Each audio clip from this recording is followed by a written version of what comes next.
Hello everyone, sweet and sour na pampano for this menu. Ayan guys, yung ating mga sangkap. At yun din yung ating isda, yung pampano natin. Piprito na natin yan. At pag naprito na guys, maggagawa na tayong sauce ng ating sweet and sour. Ayan, naglagay lang tayo ng konting oil para lang maluto yung ating sibuyas, bawang, luya at yung ating gulay.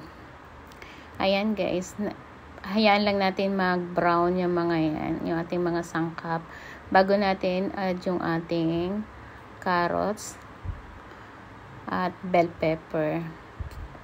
Ayan guys, napakaganda na ating carrots. Nilagyan ko lang siya na design para may decoration naman yung ating sauce.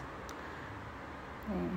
Then pag na lumambot na konti guys, kailangan half cook lang para medyo crunchy yung ating gulay.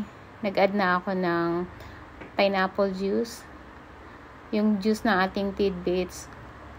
Then ayan, nag-add na rin ako ng pampalapot natin, yung cornstarch na tinunaw sa tubig at sugar.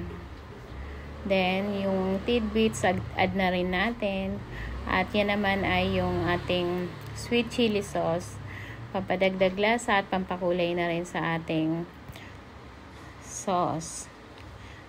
Haluin lang natin konti. Then nag-add din ako ng soy sauce. At yan na yung ating suka. Pakuluin lang natin saglit bago natin haluin para hindi pumait yung ating sauce. Ayan. Then konting pakulo lang yan guys para lang maluto yung ating pampalapot. At nag-add din ako ng konting asin. At yun guys, nilagay ko na yung isda na naprito na natin. At yan, ready na guys yung ating sweet and sour na pampano. Thank you guys for watching.